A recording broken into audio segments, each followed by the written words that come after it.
kisah Ashabul Kahfi. Ma'asyiral muslimin, para pemirsa dimanapun Anda berada.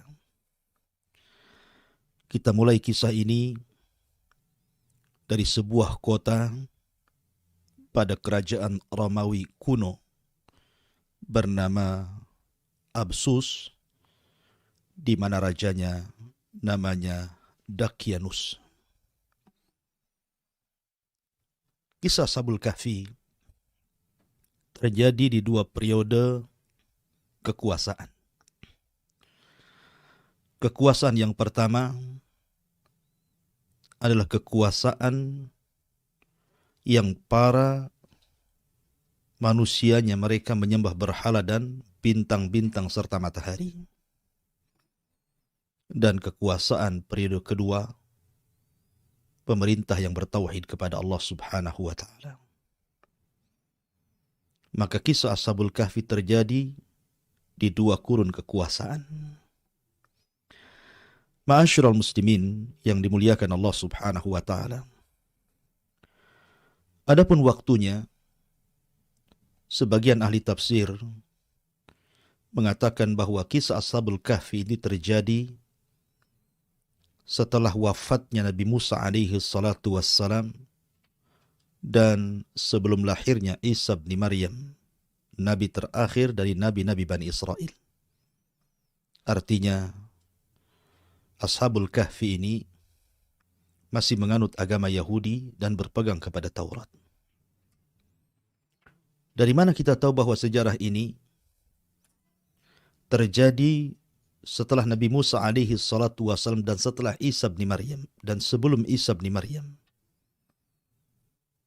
Di zaman Nabi sallallahu alaihi wasallam, orang-orang musyrik mereka berusaha untuk menjegal dakwah Nabi sallallahu alaihi wasallam dengan berbagai macam upaya, dengan berbagai macam siasat.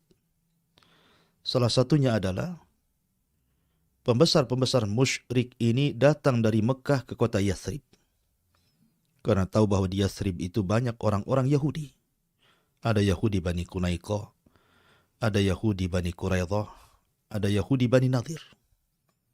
Dan mereka tahu bahwa agama Yahudi adalah agama yang diturunkan padanya kitab. Sehingga mereka orang-orang musyrik ingin bertanya soal kenabian dan kerasulan Muhammad sallallahu alaihi wasallam. Datanglah mereka ke Yathrib, yang belakangan disebut Madinah.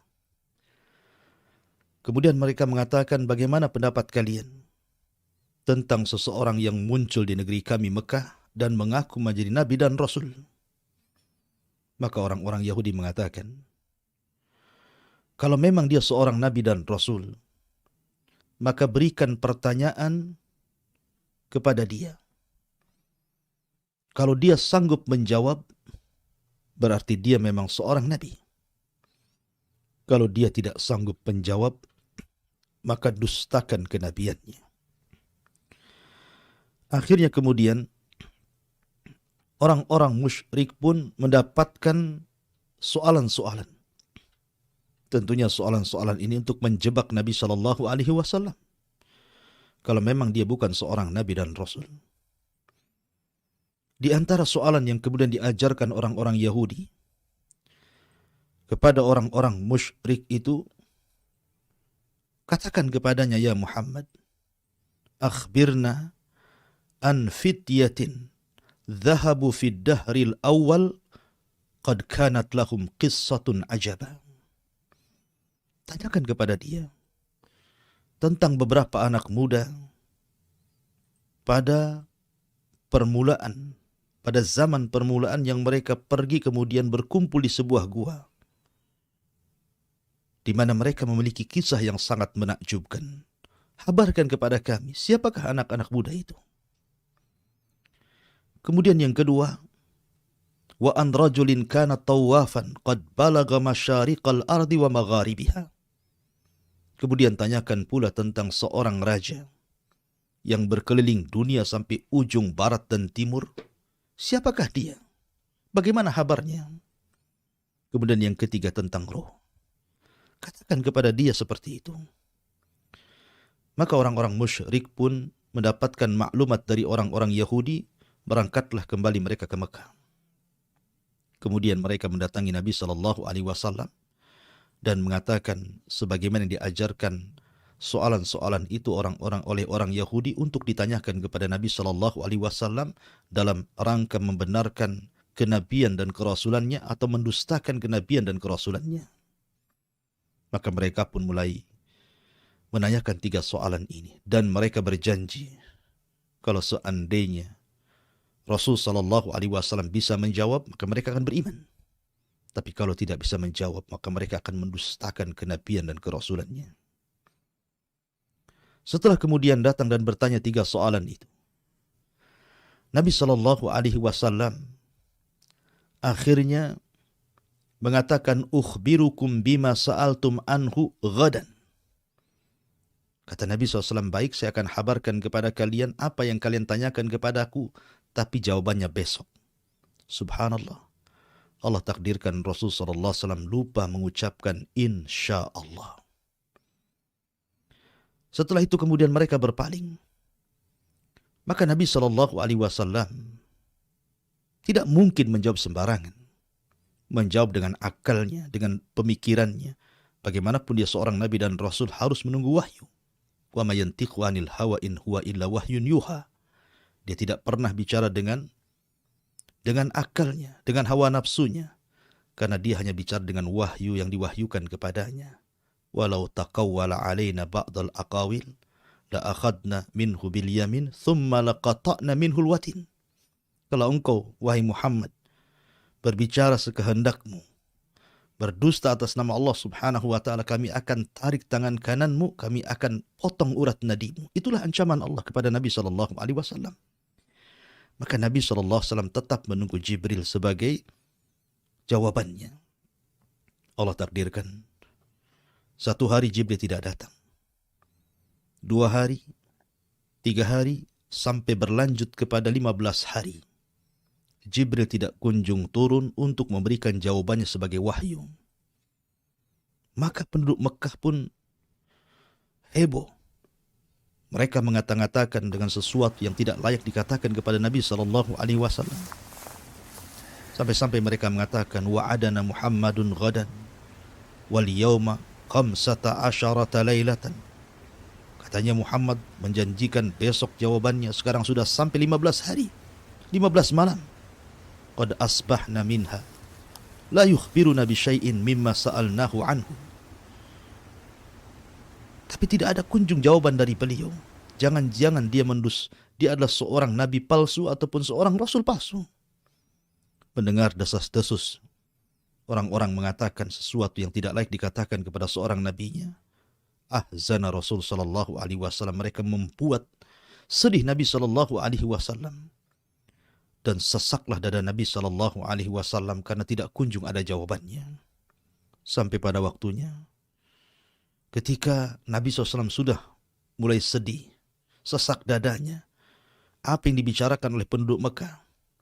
Dari sinilah kemudian Jibril turun, kemudian menurunkan surah Al-Kahfi yang menceritakan tentang Ashabul Kahfi. Yang dimaksud anak-anak muda pada zaman yang awal-awal dulu yang kemudian bersembunyi di gua karena kezaliman rajanya. Maka mereka adalah Ashabul Kahfi, kemudian diceritakan secara global dalam suratul Kahfi, dan ini pula yang menjadikan sebab nuzulnya surah Al-Kahfi. Dari sini kita tahu, ketika orang-orang musyrik datang kepada orang Yahudi, berarti zaman peristiwa Ashabul Kahfi itu di zaman agama Yahudi setelah wafatnya Musa, sebelum Isa. Sebab kalau seandainya peristiwa ini terjadi setelah wafatnya Isa bin Maryam, tentu orang-orang Yahudi tidak punya maklumat tentang Ashabul Kahfi. Mereka tidak punya pengetahuan. Ketika mereka memiliki pengetahuan soal itu, maka para ulama beristimbat bahwa kejadiannya setelah Isa bin Maryam, setelah Musa alaihi salatu wassalam, dan sebelum Isa bin Maryam. Ma'asyiral muslimin yang dimuliakan Allah Subhanahu wa taala, maka Allah Subhanahu wa taala katakan, fala'allaka bakhi'un nafsaka ala atharihim illam yu'minu bihadzal haditsi asafa. Maka barangkali engkau wahai Muhammad akan mencelakakan dirimu karena bersedih hati setelah mereka berpaling sekiranya mereka tidak beriman kepada keterangan ini, maksudnya Al-Quran. Jadi ketika lama Jibril turun, tidak memberikan jawaban, tidak kunjung datang untuk memberikan jawaban, Nabi pun sesak, Nabi khawatir. Kalau seandainya mereka orang-orang musyrik itu semakin jauh dari Al-Quran, mendustakan Al-Quran, mendustakan kenabian dan kerasulannya. Tetapi Allah subhanahu wa ta'ala akhirnya mengutus Jibril untuk memberikan jawabannya. Tetapi walaupun demikian, janji orang-orang musyrik itu tidak terbukti karena mereka juga tidak kunjung beriman kepada Allah dan Rasulnya. Ma'asyiral muslimin yang dimuliakan Allah subhanahu wa ta'ala, Allah subhanahu wa ta'ala berfirman, Am hasibta anna ashabal kahfi warraqim kanu min ayatina ajaba. Apakah engkau mengira bahwa orang-orang yang mendiami gua itu dan yang mempunyai raqim termasuk tanda-tanda kebesaran kami yang sangat menakjubkan? Subhanallah. Ketika Ashabul Kahfi sekali lagi berada di sebuah kota yang namanya Absus. Sebagian ahli tafsir mengatakan namanya lain, tapi itu yang masyhur dengan rajanya Dakianus ketika itu. Raja Dakianus ini pada era pemerintahan Romawi kuno dulu adalah seorang penyembah berhala dan sebagian kaumnya menyembah matahari. Raja yang sangat diktator, memaksakan rakyatnya untuk mengagungkan berhalanya, memaksakan rakyatnya untuk melakukan kesyirikan. Maka siapapun yang tidak tunduk patuh akan perintahnya maka akan ditangkap kemudian dibunuh. Maka masyarakatnya sangat fanatik dengan berhala. Suatu ketika kemudian raja ini membuat pesta perayaan besar untuk mengagungkan berhalanya, mengundang seluruh manusia dari pelosok daerah, datang dari mana-mana untuk hadir ke kota. Dan itu merupakan sebuah keharusan, undang-undang raja. Akhirnya datanglah manusia-manusia dari berbagai macam penjuru dan pelosok berkumpul di kota.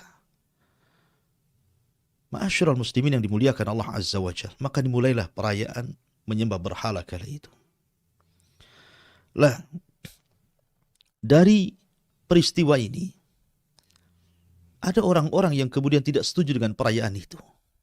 Dan mereka adalah anak-anak muluk, abnaul muluk, anak-anak muda, putra-putra dari para pembesar-pembesar kerajaan.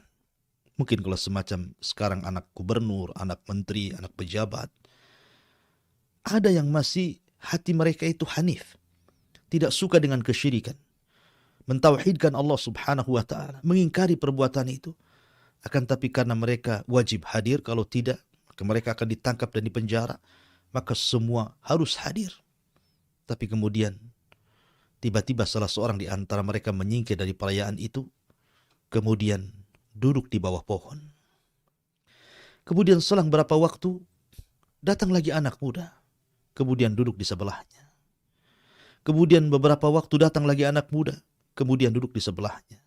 Kemudian datang lagi duduk di sebelahnya. Sampai jumlah mereka 7 anak muda. Mereka tidak mau ikut perayaan. Mereka duduk di bawah pohon itu. Tapi mereka pun tidak mau saling bertanya ada apa dan kenapa. Dikhawatirkan satu di antara mereka adalah jasus, mata-mata kerajaan. Kalau seandainya salah bicara saja, bisa saja dilaporkan kemudian ditangkap dan dipenjara, bahkan mungkin dibunuh, nyawa melayang. Akhirnya mereka pun tidak berani untuk saling bertanya. Sampai akhirnya timbul penasaran satu dengan yang lainnya. Kemudian mereka pun mulai saling bertanya, kenapa, ada apa, kenapa pula mereka bisa berkumpul di bawah pohon itu. Setelah kemudian saling bertanya dan dijawab, rupanya mereka satu hati. Al-arwahu junudun mujannada. Ruh itu biasanya akan disatukan dengan seragamnya. Kalau mereka ahli tauhid, maka akan disatukan dengan tauhidnya. Kalau mereka ahli syirik, maka akan disatukan dengan kesyirikannya. Dan Allah subhanahu wa ta'ala menyatukan hati mereka karena kelembutannya. Lau anfaqta ma fil ardi jami'an ma allafta baina qulubihim walakinallaha allafa bainahum. Kalau seandainya kau infakkan semua kekayaan di dunia ini untuk melembutkan hati manusia, kau tidak akan bisa melembutkan hati mereka. Yang bisa melembutkan hanyalah hati Allah. Allah lah yang melembutkan hati manusia, sehingga karena kesamaan fitrah mereka mentauhidkan Allah subhanahu wa ta'ala, Allah pertemukan mereka di bawah pohon ini, kemudian saling bertanya dan mencari solusinya. Ma'asyiral muslimin, para pemirsa yang dimuliakan Allah subhanahu wa ta'ala. Makanya Allah subhanahu wa ta'ala mengatakan, Am hasibta anna ashabal kahfi warraqim kanu min ayatina ajab. Idh awal fityatu ilal kahfi faqalu Rabbana atina min ladunka rahmatan wa hayyi' lana min amrina rashada. Fadarabna ala adhanihim fil kahfi sinina adada thumma ba'athnahum lina'lama ayyul hizbaini ahsa lima labithu amada. Allah subhanahu wa ta'ala berfirman, apakah engkau mengira bahwa orang-orang yang mendiami gua itu dan yang mempunyai rakim itu termasuk tanda-tanda kebesaran kami yang menakjubkan? Ingatlah, ketika pemuda-pemuda itu berlindung ke dalam gua, lalu mereka berdoa, Ya Allah Tuhan kami, berikanlah rahmat kepada kami dari sisimu, dan sempurnakanlah petunjuk yang lurus bagi kami dalam urusan kami. Maka kami tiup telinga mereka di dalam gua itu selama beberapa tahun. Ma'asyiral muslimin yang dimuliakan Allah subhanahu wa ta'ala, ketika anak-anak muda ini berkumpul di bawah pohon, kemudian akhirnya ketahuan bahwa mereka tidak ikut ihtifal, perayaan kerajaan. Akhirnya mereka pun ditangkap. Kemudian ditanya, apa gerangan Anda tidak mengikuti perayaan raja kami, menyembah berhala-berhala kami? Subhanallah. Allah berikan keberanian kepada anak-anak muda, dan ini perlu dicontohkan. Ashabul Kahfi bukan nabi. Mereka bukan para nabi, mereka bukan para rasul. Tapi Allah subhanahu wa ta'ala berikan kepada mereka ujian seperti yang diberikan para nabi dan rasul. Keteguhan mereka luar biasa. Maka ini pelajaran bagi anak-anak muda di zaman sekarang. Sab'atun yudhilluhumullahu fi dhillihi yawma la dhilla illa dhilluh. Ada 7 golongan yang akan mendapatkan naungan di hari yang tidak ada naungan kecuali naungan Allah subhanahu wa ta'ala. Syabun nasha'a fi ibadatillah. Anak muda yang tumbuh di atas ibadah dan ketaatan kepada Allah subhanahu wa ta'ala. Seperti Ashabul Kahfi. Mereka disebut fityah. Ashabul Kahfi. Ketika kemudian dipanggil oleh raja, kemudian ditanya alasannya, maka mereka mengatakan, Rabbuna Rabbus samawati wal ar. Lan nad'u min dunihi ilahan laqad kulna idan syatata. Haula qaumuna taqadu min dunihi alihatan laula ya'tuna alaihim bisultanin bayyin faman adlamu mimman iftara 'ala Allahi kadhiba. Dan kami teguhkan hati mereka ketika mereka berdiri di hadapan sang penguasa zalim, sang penguasa musyrik, kemudian mereka melakukan pembelaan. Apa yang mereka katakan? Tuhan kami adalah Tuhan langit dan bumi. Bukan berhala-berhala itu. Bukan bintang bulan. Tuhan kami adalah Tuhan langit dan bumi. Kami tidak menyeru Tuhan selain Dia. Sungguh, kalaulah kami berbuat demikian, tentu kami telah mengucapkan perkataan yang sangat jauh dari kebenaran. Mereka itu kaum yang kami telah jadikan Tuhan-Tuhan untuk disembah selain Dia. Mengapa mereka tidak mengemukakan alasan yang jelas tentang kepercayaan mereka? Maka siapakah yang lebih zalim daripada orang yang mengada-adakan kebohongan terhadap Allah? Subhanallah, keberanian anak muda ini mendakwahkan dakwah tauhid di depan penguasa zalim, penguasa musyrik, penguasa kafir. Subhanallah, afdalul jihad kalimatul haq inda sultanil jair. Seafdal-afdalnya jihad, kata Rasul, adalah mengucapkan kalimat yang benar di hadapan penguasa yang zalim. Karena raja ini diktator. Raja ini diktator. Dakyanus ketika itu raja yang diktator memaksakan orang untuk menyembah berhala. Tapi anak muda ini tetap saja mengatakan kulil haq walau kana murra. Katakan kebenaran itu pahit rasanya karena tahu konsekuensinya.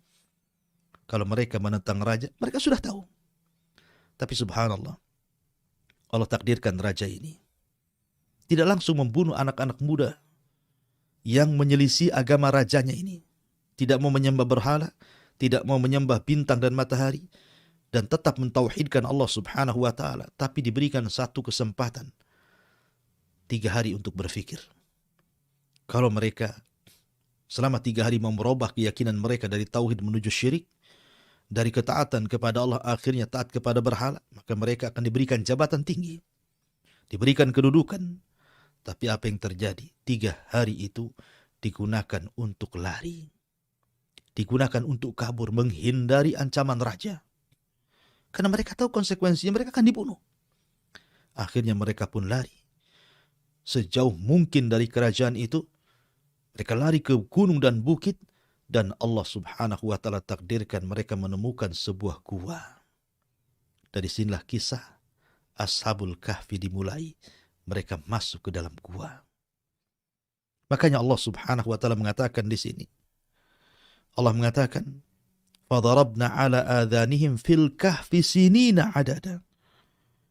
Maka kami tutup telinga mereka dalam gua itu selama beberapa tahun. Allah tidurkan di situ.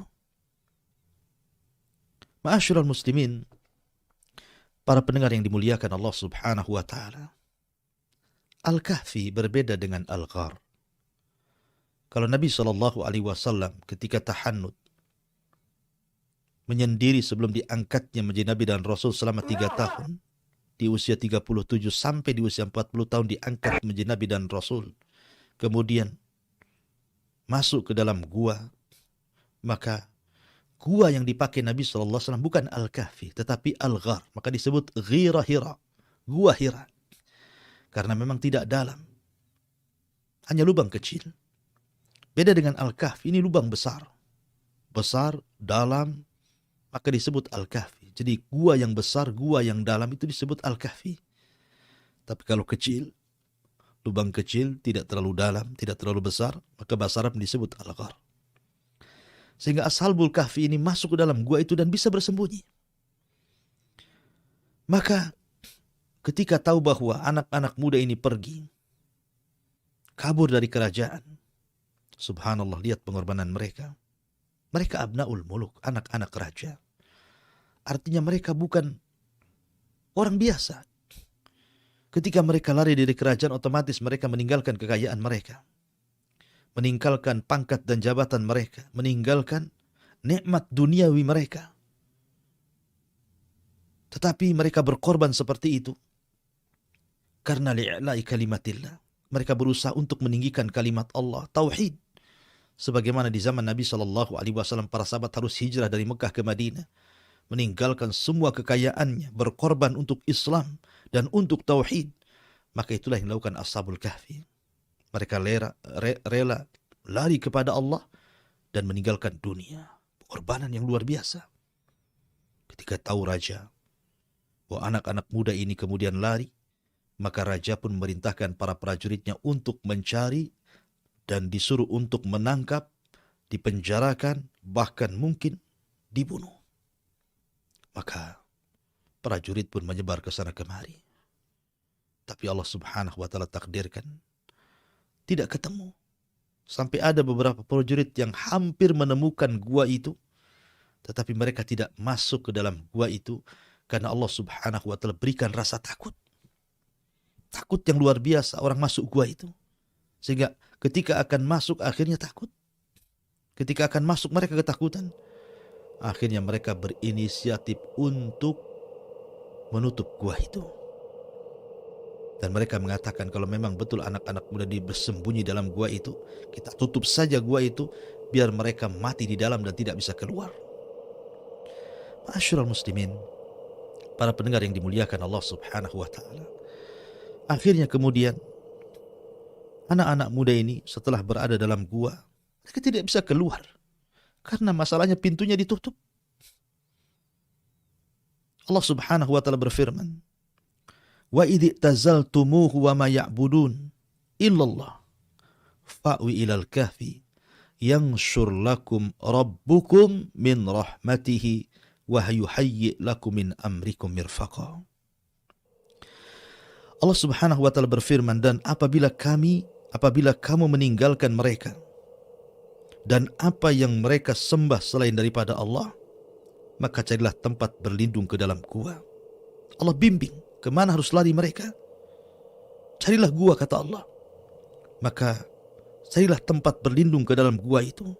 Niscaya Tuhanmu akan melimpahkan sebagian rahmatnya kepadamu dan menyediakan segala sesuatu yang berguna bagimu di dalam urusanmu. Ma'asyiral muslimin yang dimuliakan Allah Azza wa Jalla. Tetapi Allah Subhanahu wa taala melindungi mereka. Karena ini terjadi karena kehendak Allah juga.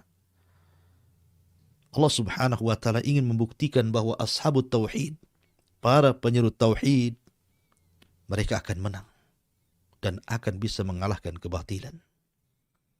Maka Allah Subhanahu wa taala jadikan kisah Ashabul Kahfi ini akan menjadi sebuah kisah yang akan merubah dunia kala itu. Dan akan diceritakan bagaimana pengorbanan mereka, bagaimana jihad mereka melawan kebatilan.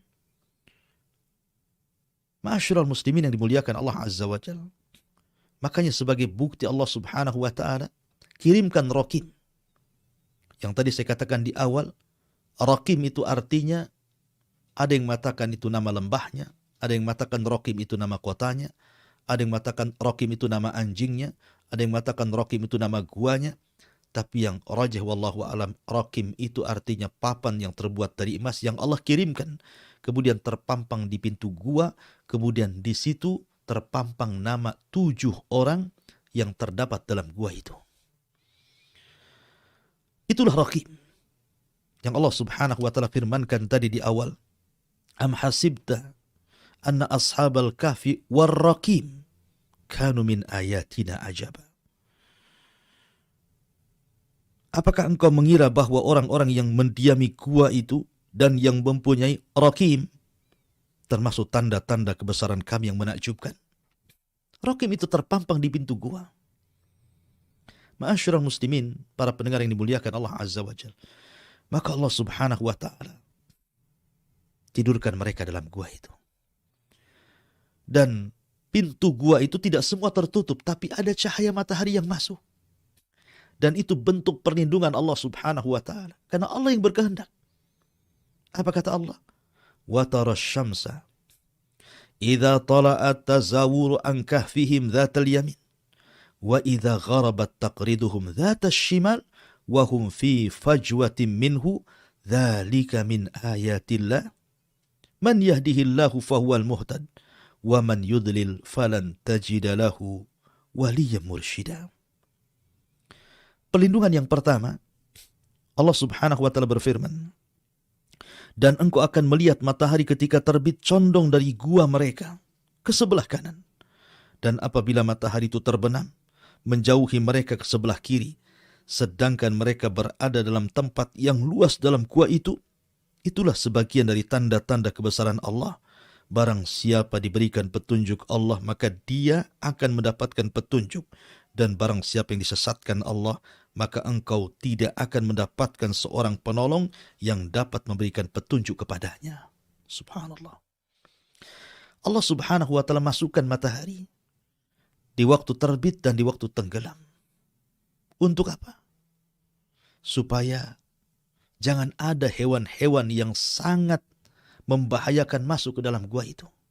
Anda bisa bayangkan kalau gua itu gelap terus. Tidak ada cahaya yang masuk, apa yang terjadi? Boleh jadi ular masuk, kalajengking masuk, hewan-hewan yang akan menyakitkan masuk. Karena mereka suka digelap-gelap.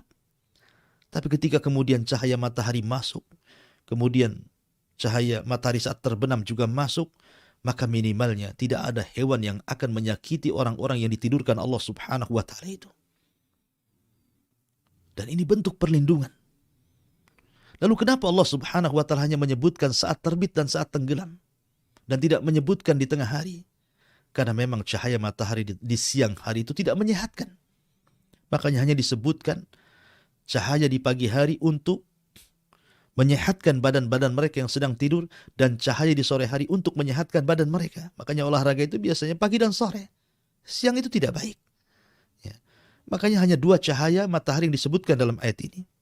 Kemudian pelindungan yang kedua, Allah mengatakan watahsabuhum aiqadan wa hum ruqud wa nuqallibuhum dhatal yamin wa dhatal shimal wa kalbuhum basitun dira'aihi bil wasid law ittala'ta alaihim lawallaita minhum firaran wa lamuli'ta minhum ru'ba.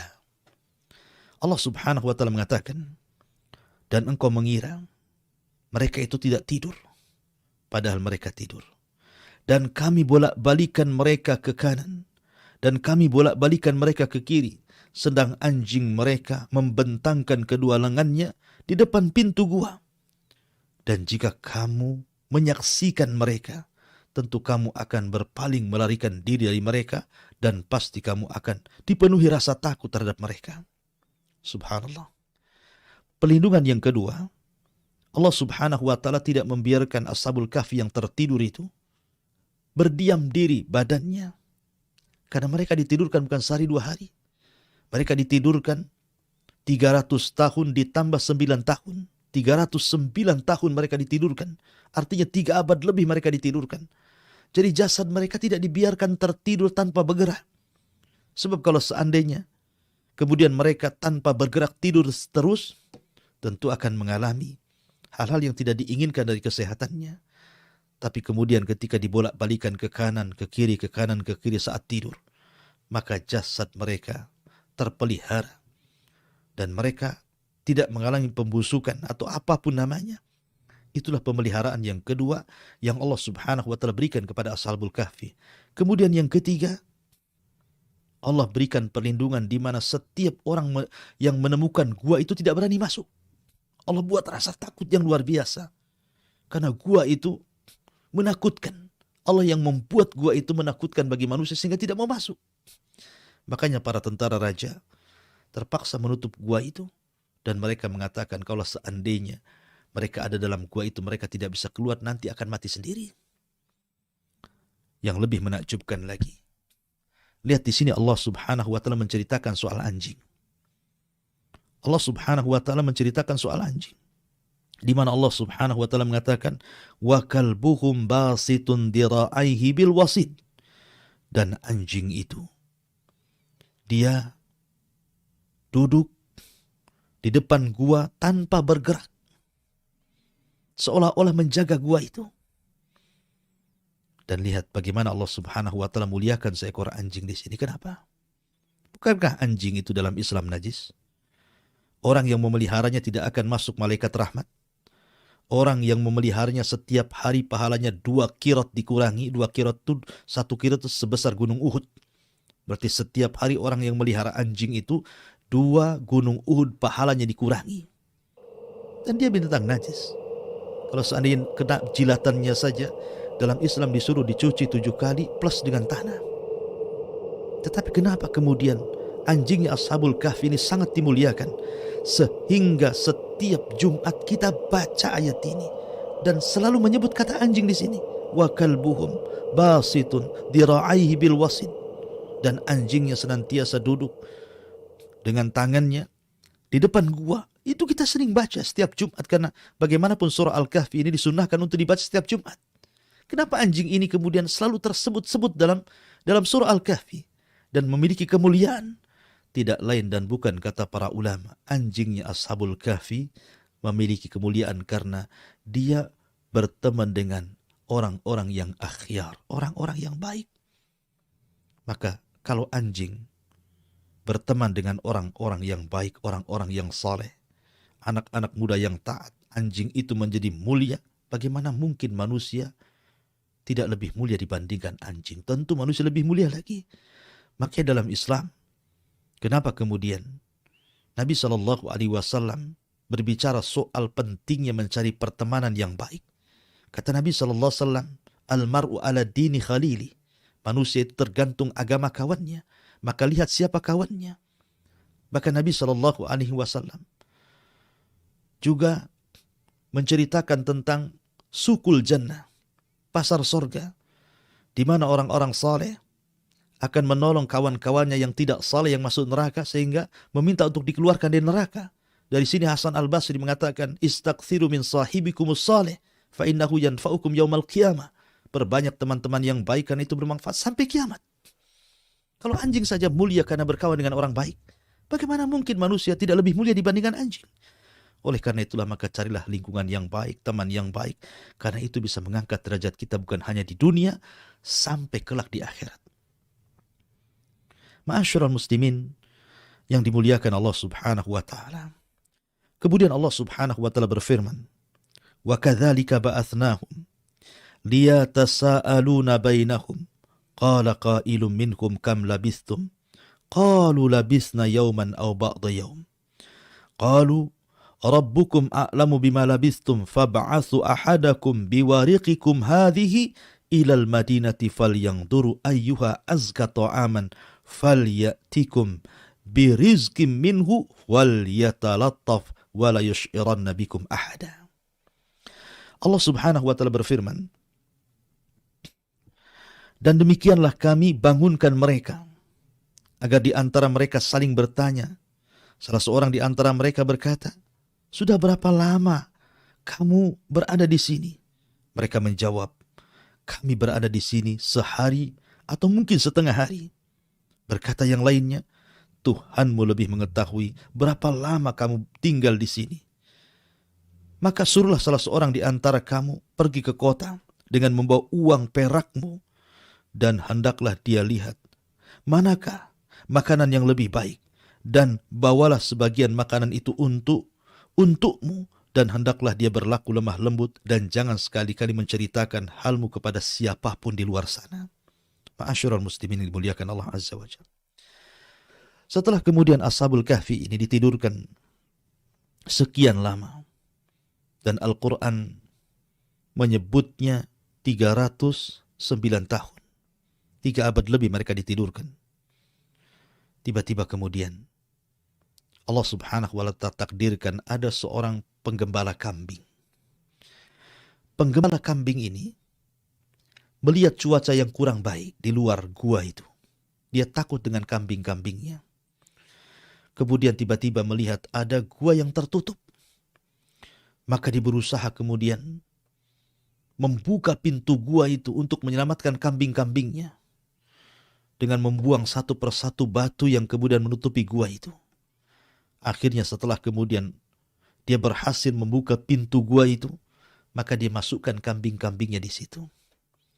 Nah, suara-suara kambing itu masuk ke dalam gua. Akhirnya Allah subhanahu wa ta'ala kembalikan ruh ke dalam jasadnya, ke dalam jasad Ashabul Kahfi, dan semua mereka terbangun. Dari sini kemudian mereka bertanya-tanya kepada yang lainnya, sudah berapa lama kita tidur di sini? Karena ketika mereka tidur itu setelah zuhur. Kemudian setelah 3 abad lebih, kemudian mereka dibangunkan setelah asar. Sehingga kemudian mereka mengira mereka tidur dari zuhur ke asar. Makanya mereka mengatakan, ketika bertanya-tanya, wa kadzalika ba'atsnahum liyatasaaluna bainahum qala qailun minhum kam labistum, berapa lama kalian tidur? Mereka mengatakan, labisna yauman aw ba'da yaum. Oh, boleh jadi kami tidur itu 1 hari atau mungkin setengah hari. Ya. Yang lain mengatakan, oh mungkin lebih. Yang lain mengatakan Allah yang tahu. Akhirnya kemudian mereka menyarankan, bagaimana kalau seandainya salah seorang di antara kita keluar membeli makan, kita sudah lapar ini. Ya. Rupanya kemudian ketika salah seorang mereka diutus untuk keluar, berjumpalah dengan seorang penggembala kambing ini. Kemudian diantar ke kota. Tiba-tiba kemudian ketika hendak membeli makan, yang menjual makanan itu tidak kenal mata uang yang dibawa itu. Mata uangnya tidak kenal. Ini mata uang kapan? Karena masalahnya sudah 300 tahun, artinya sudah 3 abad lebih. Tentu sudah berbeda mata uang masalahnya. Bingung. Tapi kemudian akhirnya punya kecurigaan. Dibawalah anak muda ini kepada sang raja. Yang ketika itu kebetulan rajanya sudah berubah. Kerajaannya sudah berubah. Agamanya sudah berubah. Yang tadinya mereka menyekutukan Allah dengan menyembah berhala dan matahari, sekarang rajanya betul-betul menyembah Allah, mentauhidkan Allah, taat kepada Allah. Kemudian ketika mendapatkan cerita dari utusan Ashabul Kahfi ini, raja pun senang. Raja pun senang. Dan kaumnya ketika itu ada yang tidak percaya dengan hari kebangkitan. Maka ingin membuktikan kalau di dunia saja, lihat Ashabul Kahfi bisa ditidurkan 3 abad lebih kemudian dibangunkan. Maka lebih mudah lagi Allah subhanahu wa ta'ala membangkitkan manusia di hari nanti ketika manusia setelah diwafatkan. Ada kehidupan setelah kematian. Maka raja pun kemudian mengantar anak muda itu untuk menjemput kawan-kawan yang ada di gua. Akhirnya kemudian ketika mereka sudah berjumpa, saling cerita dengan raja, maka raja pun sangat memuliakan. Sangat memuliakan karena tahu anak-anak muda ini bukan anak-anak muda biasa. Dan bukan hidup di zaman mereka. Mereka sudah hidup di zaman dulu. Tapi Allah subhanahu wa ta'ala kuasakan mereka tidak menua. Sama sekali tidak menua. Sebagaimana ketika mereka tertidur, maka ketika mereka bangun seperti itulah jasad mereka.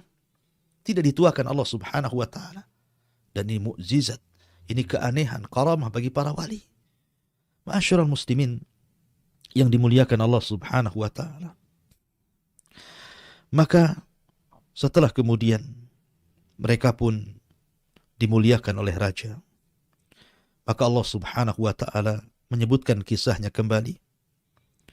Sayaquluna thalathatun rabi'uhum kalbuhum wa yaquluna khamsatun sadisuhum kalbuhum rajman bil ghaibi wa yaqulun sab'atun wa thaminuhum kalbuhum Qur Rabbi a'lamu bi'iddatihim ma ya'lamuhum illa qalil. Fala tumari fihim illa mira'an zahiran wala tastafti fihim minhum ahada. Nanti ada orang yang akan mengatakan jumlah mereka 3 orang dan yang keempatnya adalah seekor anjing. Atau yang lain mengatakan jumlah mereka 5 orang dan yang keenamnya adalah seorang anjing.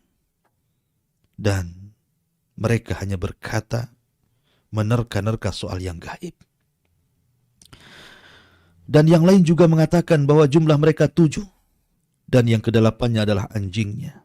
Katakan Muhammad, Tuhanku lebih mengetahui jumlah mereka. Tidak ada yang mengetahui bilangan mereka, kecuali sedikit. Karena itu janganlah engkau, hai Muhammad, berbantah tentang hal mereka, kecuali perbantahan lahir saja, dan janganlah engkau menyatakan tentang mereka pemuda-pemuda itu kepada siapapun. Artinya memang jumlah mereka itu diperselisihkan. Tapi yang 2 dikatakan rajman bil ghaib. Maksudnya 4 ataupun 5.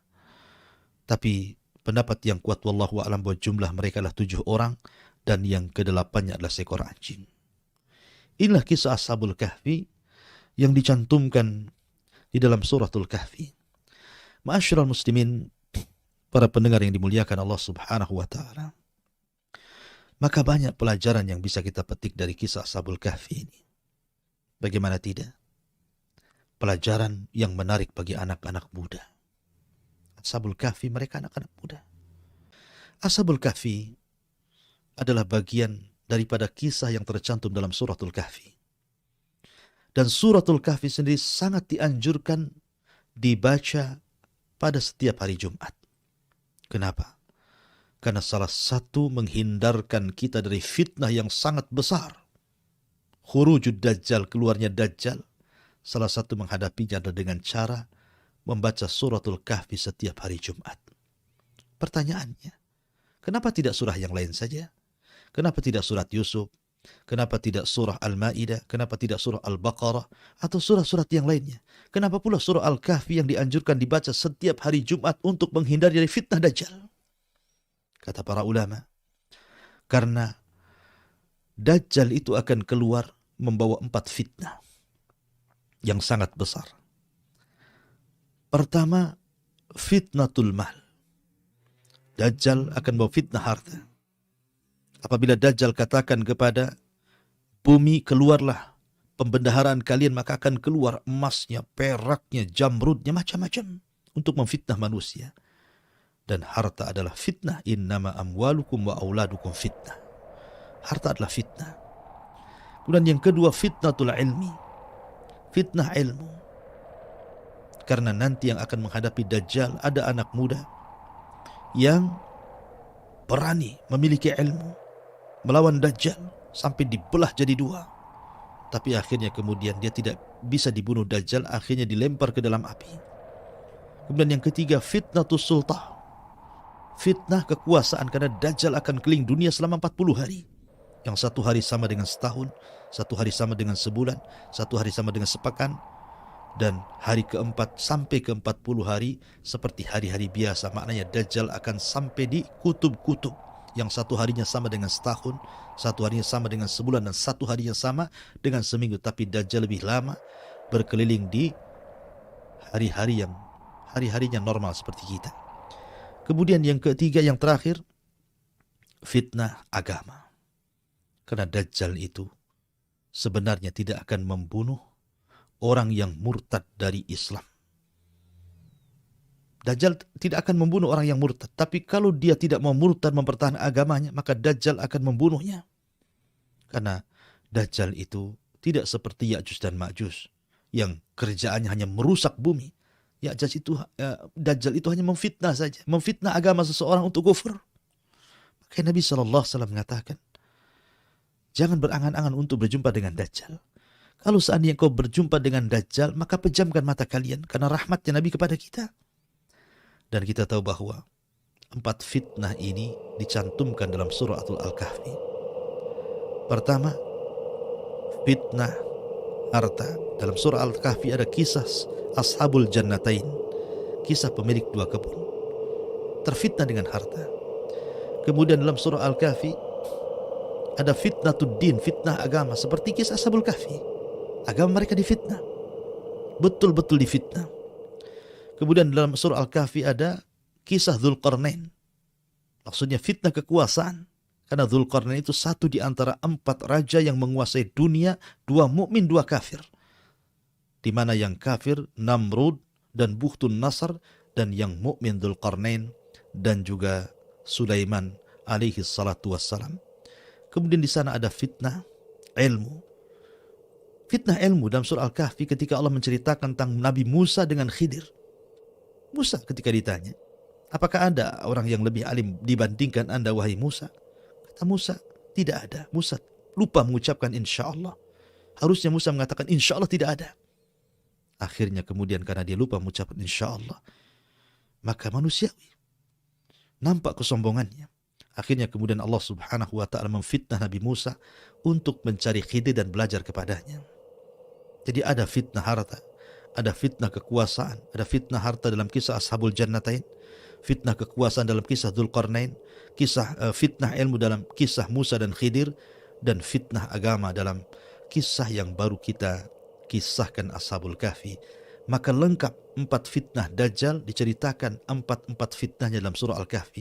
Dari sini kenapa kita disuruh untuk membaca suratul Kahfi setiap hari Jumat. Wallahu a'lam, mudah-mudahan kisah ini bermanfaat dan menjadi ibrah bagi kita. Bagaimanapun al-ibratu bi umumil lafdi la bi khususis sabab.